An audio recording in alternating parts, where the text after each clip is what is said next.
வணக்கம் மக்களே, welcome back to chef Deena's kitchen. இன்னைக்கு நம்ம கிச்சனை பார்க்கும்போது எல்லாருக்கும் ரொம்ப பிடிச்ச ஒரு ரெசிபி. அந்த ரெசிபி என்ன? தேங்காய் பால் சாதம். இதோட ஒரு அருமையான காலிஃப்ளவர் 65 எப்படி பண்ணுறது பார்க்க போகிறோம்.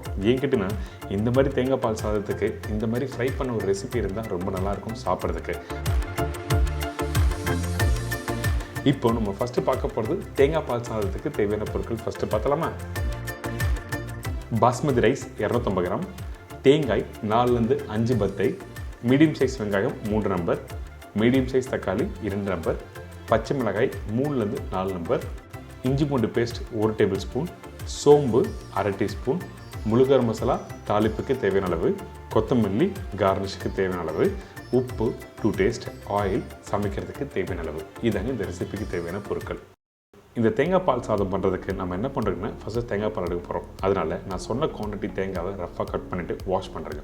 வாஷ் பண்ணி முடித்த பிறகு கரெக்டாக 3/4 கிளாஸ் அளவுக்கு தண்ணி ஊற்றிருக்கேன். அதாவது குவான்டிட்டிக்கு ஏற்ற மாதிரி நீங்கள் கொஞ்சம் தண்ணி கம்மியாகவும் இல்லை கொஞ்சம் அதிகமாகும். அதனால் நான் சொன்ன குவான்டிட்டிக்கு கரெக்டாக 3/4 கிளாஸ் அளவுக்கு தண்ணி ஊற்றுங்க. ஊற்றின பிறகு தேங்காவை நல்லா அரைச்சிருங்க. அரைச்சி முடித்த பிறகு அந்த பாலை நல்லா எடுத்துடுறோம். அந்த அரிசிக்கு 1க்கு 1.25 தண்ணி ஊற்றுவோம். அதனால் இந்த இடத்துல நம்ம என்ன பண்ணுறோன்னா 3/4 கிளாஸ் தண்ணி ஊற்றி நம்ம தேங்காய் பாலை எடுத்துடுறோம். அடுத்து நம்ம என்ன பண்ணுறோம்னா இந்த அரைச்ச தேங்காவை நல்லா ஒரு ஸ்ட்ரெயினரில் போட்டு பால் தனியாக எடுத்துகிறோம், திருப்பி தனியாக எடுத்து அவுட் பண்ணுறேங்க.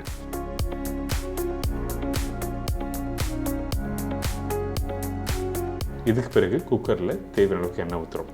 அதாவது தாளிப்புக்கு தேவையான அளவுக்கு.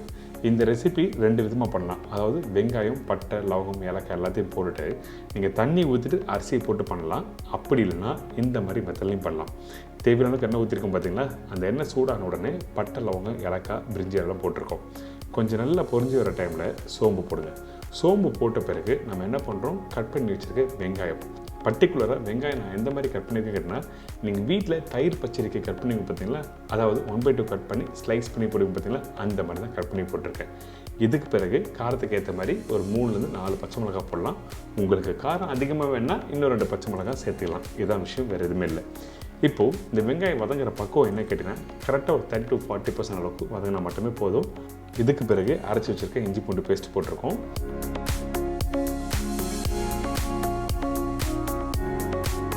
இப்போ நம்ம என்ன பண்ணுறோம், தக்காளி போடுறோம். இந்த தக்காளி போட்ட பிறகு வதக்கக்கூடாது. தக்காளி அதே டைமில் 1/4 இல்லை 1/6 கட் பண்ணி போட்டிருக்கேன். ஏன் கேட்டிங்கன்னா, இந்த ப்ரிப்பரேஷன் நீங்கள் முடிச்சு வரும்போது அந்த தக்காளி அப்படி முழுசாக இருந்தால் நல்லாயிருக்கும், பார்க்குறதுக்கும் சாப்பிட்றதுக்கும் நல்லாயிருக்கும். அதுக்கு பிறகு கொஞ்சம் கொத்தமல்லி, உப்பு இதெல்லாம் போட்டு நல்லா மிக்ஸ் பண்ணிவிட்டு ஊற வச்ச பாஸ்மதி ரைஸை இந்த இடத்துல போடுறோம். இந்த அரிசியை இந்த ப்ரிப்பரேஷன் பண்ணுறதுக்கு முன்னாடி கரெக்டாக 20 நிமிஷத்துக்கு முன்னாடி ஊற வச்சுருக்கேன். ஊற வச்ச இந்த பாஸ்மதி ரைஸை நல்லா வாஷ் பண்ணிட்டு ஸ்டெயின் பண்ணி இதில் போட ஆரம்பிச்சிருக்கோம். போட்ட பிறகு அந்த தாளிப்போட போட்டு 2 வாட்டி நல்லா மிக்ஸ் பண்ணுங்கள்.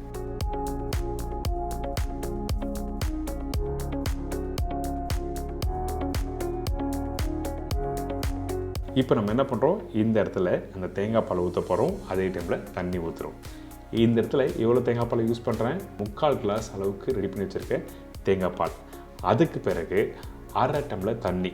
மொத்தம் 1 கப் அரிசிக்கு 1.25 கப் அளவுக்கு தண்ணி வச்சுருக்கேன். இதுதான் ரேஷியோ. ஸோ உங்களுக்கு புரிஞ்சிருக்கும், 3/4 கிளாஸ் தேங்காய் பால், 1/2 கிளாஸ் தண்ணி ஊற்றிருக்கேன். ரெண்டும் சேர்த்தா 1.25 கிளாஸுக்கு தண்ணி ஊற்றிருக்கோம். இது கரெக்டான ரேஷியோ. இந்த தேங்காய் பாலும் தண்ணி ஊற்றின பிறகு நல்லா மிக்ஸ் பண்ணுங்கள். அந்த இடத்துல உப்பு கரெக்டாக இருக்கா செக் பண்ணிக்கோங்க. இதுக்கு பிறகு குக்கர் மூடி போடுறோம். குக்கர் மூடி போட்ட பிறகு கரெக்டாக மீடியமான ஃப்ளேம் வைங்க. அதே டைமில் ஒரு 3 விசில் விட்டு நீங்கள் எடுத்தீங்கன்னா இந்த மாதிரி தேங்காய் பால் சாதம் ரெடி.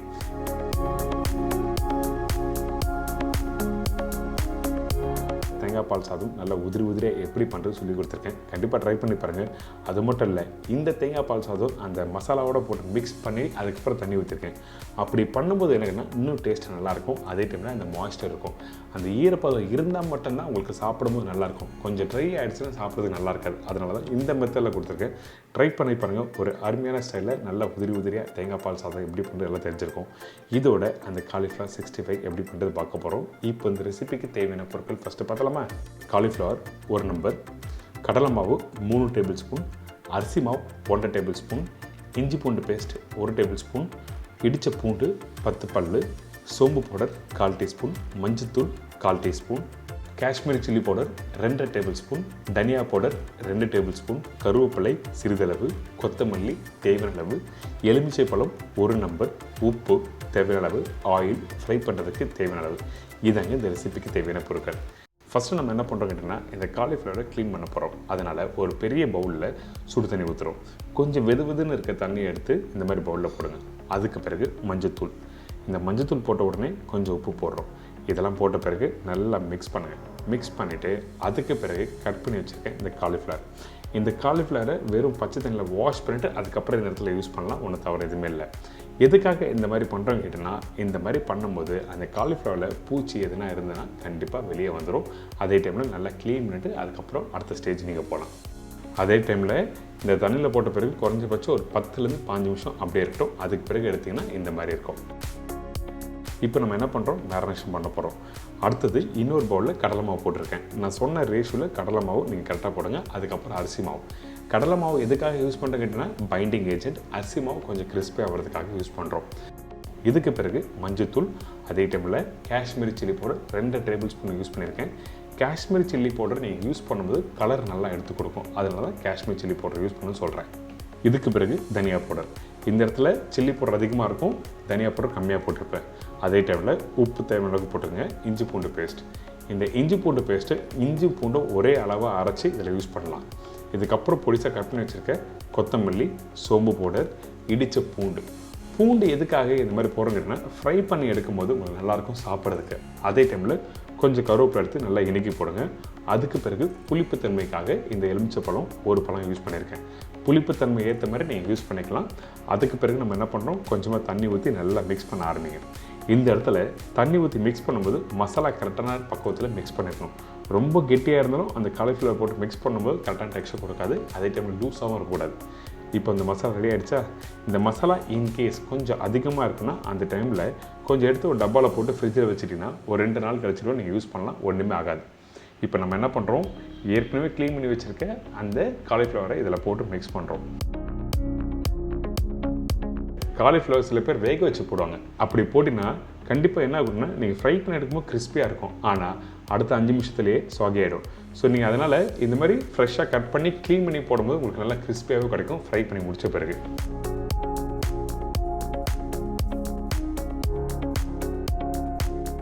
இப்போ இந்த மசாலாவை போட்டு நல்லா மிக்ஸ் பண்ணி எடுத்துருக்கோமா? இந்த இடத்துல நீங்கள் கவனிக்க வேண்டிய விஷயம் என்னன்னா, இந்த மசாலா பாருங்கள், அந்த காலிஃப்ளவர் கரெக்டாக கோட்டிங் ஆகிருக்கும். அதிகமான மசாலா இருக்காது. அதிகமான மசாலா இருந்தால் பஜ்ஜி மாதிரி கான்செப்டில் போய்டும். ஃப்ரை பண்ணி முடித்த பிறகு காமிக்கிறேன் உங்களுக்கு எதுக்காக அதிகமான மசாலா இருக்கக்கூடாதுன்னு சொல்கிறேன். இப்போ எண்ணெய் கடாய் சூடாக இருக்குல்ல, இதில் 1 by 1 போட்டு ஃப்ரை பண்ண ஆரம்பிக்கிறோம்.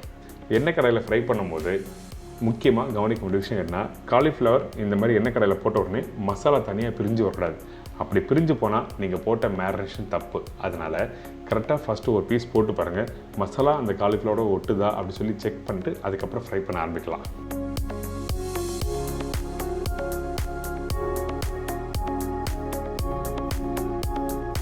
இப்போ இந்த காலிஃப்ளவர் 65 ஆல்மோஸ்ட் ரெடி ஆச்சு. கடைசியாக கொஞ்சம் பச்சை கருவேப்பிலை போட்டு எடுத்தீங்கன்னா ஒரு அருமையான ஸ்டைலில் காலிஃப்ளவர் 65 ரெடி.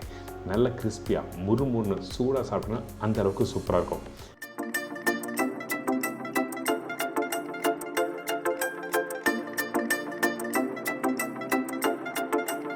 இப்போ ஒரு காலிஃப்ளவர் கையில் எடுத்து காமிக்கிறேன் பாருங்கள். ஃபஸ்ட்டு நான் மசாலா போட்டேன் பார்த்தீங்களா, அந்த மசாலா எதுக்காக கம்மியாக இருக்குன்னு சொன்னேன். இந்த மாதிரி கரெக்டாக கோட்டிங்காக இருக்கணும். அதிகமான மசாலா இருந்தால் பஜ்ஜி கான்செப்டில் போய்டும். எப்பவுமே 65 சொல்கிறது அந்த மசாலா கோட்டிங்காக மட்டும்தான் இருக்கணும். இன்றைக்கி நம்ம சேனலில் ஒரு அருமையான ஒரு தேங்காய் பால் சாதம் இதோட அந்த காலிஃப்ளவர் 65 எப்படி பண்ணி தெரிஞ்சுக்கோ. நாளைக்கு உங்கள் வீட்டில் லஞ்ச் இந்த ரெசிபி ட்ரை பண்ணி பாருங்கள். அந்தளவுக்கு பிரமாதமாக இருக்கும். என்ஜாய் பண்ணுங்கள். மறக்காமல் ஃபீட்பேக் கொடுங்க.